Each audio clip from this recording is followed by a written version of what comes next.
BEd अभ्यर्थियों के लिए यह वीडियो बहुत ही महत्वपूर्ण होने वाला है क्योंकि बीएड वर्सेस बीटीसी मामले पर लगातार एक एक राज्यों से रुझान आने शुरू हो चुके हैं और इन रुझानों के बाद बीएड छात्रों को एक एक करके लगातार तगड़े झटके लग रहे हैं। चलिए ज़्यादा देर नहीं करते हैं, वीडियो को शुरू करते हैं। पहले वीडियो को लाइक और चैनल को सब्सक्राइब इसलिए कर लीजिए ताकि बीएड वर्सेस बीटीसी मामले पर हर एक अपडेट आप पा सके।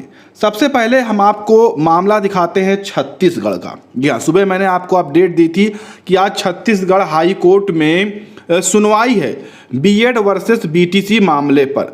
जैसा कि कुछ दिन पहले छत्तीसगढ़ हाई कोर्ट ने आदेश दिया था कि बीएड को बाहर कर दिया जाए और 1 महीने बाद सुनवाई होगी, तब तक आप काउंसलिंग करवाइए, आगे की प्रक्रिया को बढ़ाइए, अभ्यर्थियों को आप नियुक्ति दे सकते हैं, लेकिन केवल बीटीसी अभ्यर्थियों को, बीएड अभ्यर्थियों पर रोक लगा दी। इसी के खिलाफ अभ्यर्थियों ने एक याचिका दायर की कि नहीं, हमारे ऊपर रोक ना लगाई जाए। और ये याचिका थी, ये देखिए, हाई कोर्ट ऑफ छत्तीसगढ़ में ये याचिका दाखिल की गई थी 23 अगस्त को, जिस पर आज 25 अगस्त को सुनवाई थी। एज ए फ्रेश केस यहाँ पर नंबर भी आ गया, सुबह 11 बजे ही नंबर आ गया था। और ये देखिए कोरम नंबर देख सकते हैं, छत्तीसगढ़ बिलासपुर में सुनवाई हुई थी। और इसमें जब सुनवाई हुई और जज साहब के सामने ये मैटर आया तो यहाँ से बीएड अभ्यर्थियों के पक्ष में कुछ खास देखने को नहीं मिला। पहली बात तो जो मांग थी कि काउंसलिंग प्रक्रिया को रोका जाए या फिर बीएड अभ्यर्थियों को काउंसलिंग प्रक्रिया में शामिल किया जाए, दोनों पर हाई कोर्ट ने कोई भी मोहर नहीं लगाई। ना तो उन्होंने बीटीसी वाली काउंसलिंग प्रक्रिया को रोका और ना तो बीएड को शामिल किया। उन्होंने कहा यह मैटर सिंगल बेंच में नहीं सुना जा सकता, इसे डबल बेंच में सुना जाएगा। और इस मैटर को देखिए लिस्ट 1 मोशन हियरिंग या अर्जेंट कर दिया, यानी कि मामले को खत्म किया यहाँ से शॉर्ट में, और कहा कि इस मामले को हम डबल बेंच भेज रहे हैं, वहां पर यह मामला सुना जाएगा क्योंकि एक स्पेशल अपील है और सर्विस से संबंधित है, यहाँ पर इसका निर्णय नहीं हो सकता। और ये क्यों? क्योंकि उत्तर प्रदेश में भी जब 69,000 का मामला गया था बीएड अभ्यर्थियों का सिंगल बेंच में लखनऊ खंडपीठ में, तो वहाँ पर भी इस मामले को नहीं सुना गया था और इसे डबल बेंच भेजा गया, वहीं पर इसकी सुनवाई होगी। ठीक, तो वैसा ही यहाँ पर भी हुआ। इन्होंने साफ कहा कि ये डबल बेंच में सुना जाएगा। तो कुल मिलाकर छत्तीसगढ़ से बीएड अभ्यर्थियों को तगड़ा झटका मिला। यहाँ से अभ्यर्थियों को कोई भी 1% की भी राहत नहीं मिली। यहाँ पर सुप्रीम कोर्ट का फैसला बरकरार रहा और ऐसी स्थिति में आप समझ सकते हैं कि बीएड छात्रों को राहत मिलने के आसार कम दिख रहे हैं। अब बात करते हैं अगले राज्य की। अगला हम अपडेट लेकर आए हैं दोस्तों मध्य प्रदेश से। जी हाँ, जैसा कि 11 अगस्त को सुप्रीम कोर्ट का फैसला आ गया था कि बीएड को प्राथमिक में शामिल नहीं किया जाएगा, और इसी अपील को जब मध्य प्रदेश सरकार ने शिक्षक भर्ती निकाली थी तो इसी अपील संख्या को अपने शासनादेश में मेंशन किया था कि सुप्रीम कोर्ट का जो भी आदेश होगा उसी आदेश के आधार पर हम बीएड अभ्यर्थियों को नियुक्ति देंगे। बावजूद 11 तारीख को फैसला आ गया और उसके बावजूद भी मध्य प्रदेश सरकार बीएड अभ्यर्थियों को नियुक्ति पत्र वितरित कर दिया, 11 अगस्त के बाद वितरित कर दिया। तो कहीं ना कहीं सरकार ने खुद के फंसने का काम किया और इसी को लेकर वहां के डीएलएड बीटीसी अभ्यर्थियों ने मामला लिस्ट करा दिया कोर्ट में। और उस मामले की जो सुनवाई है वो 28 अगस्त 2023 को होनी है। और ये जो सुनवाई है ये बहुत ही दिलचस्प होने वाली है क्योंकि यहां पर जो बीएड अभ्यर्थी हैं वो नियुक्ति पत्र पा चुके हैं। बहुत सारे अभ्यर्थी ज्वाइन भी कर चुके होंगे एज ए प्राइमरी टीचर। तो अब यहां पर हाई कोर्ट क्या फैसला करता है ये दिलचस्प रहेगा देखने वाला।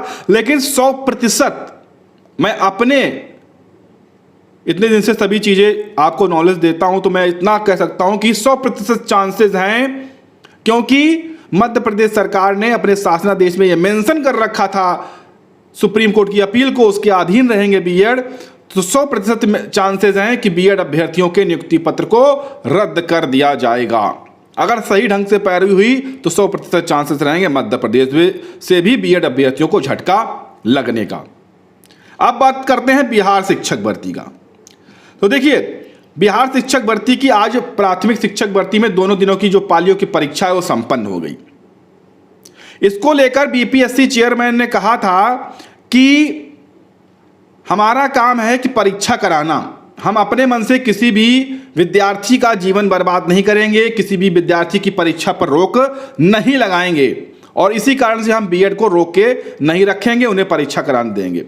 बाकी परीक्षा के बाद एनसीटी जो भी निर्देश जारी करेगा उसके आधार पर हम बीएड के साथ कार्यवाही करेंगे, ये उन्होंने कहा। तो इसी को लेकर बहुत बड़ी अपडेट निकल कर आई है कि जो बीएड अभ्यर्थी प्राइमरी की इस भर्ती में परीक्षा में शामिल हुए हैं, उन्होंने एक अपील दाखिल कर दी है हाई कोर्ट में बिहार में कि जब हमने परीक्षा दे दी है तो आगे की काउंसलिंग प्रक्रिया में, आगे की नियुक्ति प्रक्रिया में भी हमें शामिल किया जाए। ऐसी मांग उस अपील में की गई है, ये जानकारी निकल कर आई है। फिलहाल अभी सुनवाई की तारीख नहीं लगी है, केवल अपील यहां पर लग चुकी है। तो जैसे ही सुनवाई की तारीख लगेगी, कब सुनवाई होगी और सुनवाई में क्या हुआ उसकी भी जानकारी हम आपको देंगे। उसके लिए आप चैनल को सब्सक्राइब जरूर करिएगा। इसके अलावा हिमाचल प्रदेश में भी बीएड अभ्यर्थियों को झटका लगा है, आपको पता है। तो ये कुछ राज्य हैं जहां पर लगातार झटके देखने को मिल रहे हैं। लगातार मामला जो है हाई कोर्ट जा रहा है और हाई कोर्ट से बीएड अभ्यर्थियों को राहत नहीं मिल रही है। बीएड छात्रों में इसी कारण से हड़कंप मचा है और एक एक करके लगभग सभी राज्यों से रुझान आने अब शुरू हो चुके हैं, क्योंकि एनसीटी अपना कुछ दिशा निर्देश नहीं जारी कर रहा है और यही कारण है कि वहां के डीएलएड हैं या बीटीसी हैं या बीएसटीसी हैं या जेबीटी हैं, सभी जो छात्र हैं ये हाई कोर्ट जा रहे हैं और वहां से बीएड अभ्यर्थियों को प्राथमिक भर्ती में शामिल होने के लिए रोक रहे हैं। तो ये कुछ मामले हैं और अभी आपका जो है इसमें छत्तीसगढ़ का मामला जल्द ही फिर सुना जाएगा, तो उसकी अपडेट देंगे। मध्य प्रदेश में हो सकता है किसी महीने के लास्ट में डेट लग जाएगी, उसकी भी जानकारी आपको जल्द ही मिल जाएगी। और उत्तर प्रदेश में भी मामला लिस्टेड है 11 सितंबर को 69,000 में जो चयनित बीएड शिक्षक हैं उनको लेकर भी उसी में सुनवाई होने के चांसेस हैं, क्योंकि जज साहब ने ऐसा कहा था। ठीक है, तो वहाँ से भी मामला निकल कर आएगा। बाकी एनसीटी की जो भी दिशा निर्देश आगे आएंगे उसकी भी जानकारी हम आपको देते रहेंगे। तो लगातार ये मामले इस तरह से उठ रहे हैं। अब ऐसे में बीएड अभ्यर्थियों के पास रास्ते बहुत कम रह गए हैं। 11 सितंबर तक का समय है, तो फटाफट रिव्यू पिटीशन दाखिल कर दी जाए या केंद्र सरकार पर दबाव बनाते हुए नया अध्यादेश लाया जाए। अध्यादेश भी समझ लीजिए 99% चांस है कि नहीं आ सकता इतनी आसानी से, क्योंकि उसके लिए बहुत बड़ा बदलाव लाना पड़ेगा बीएड अभ्यर्थियों को। ठीक है, तो ये चीज़ें आप समझ सकते हैं, खुद पढ़े लिखे हैं, खुद समझदार हैं, समझ सकते हैं कि क्या क्या चीज़ें हो सकती हैं, क्या नहीं हो सकती हैं। रिव्यू पिटीशन सबसे सही तरीका है, दाखिल करके एक बार याचिका दाखिल करके कोर्ट के सामने चीज़ें प्रस्तुत की जा सकती हैं। बाकी आप अगर कुछ सोचते हैं तो कमेंट कर सकते हैं। बाकी आगे जो भी अपडेट्स आएंगे देते रहेंगे, उसके लिए चैनल को सब्सक्राइब कर लें।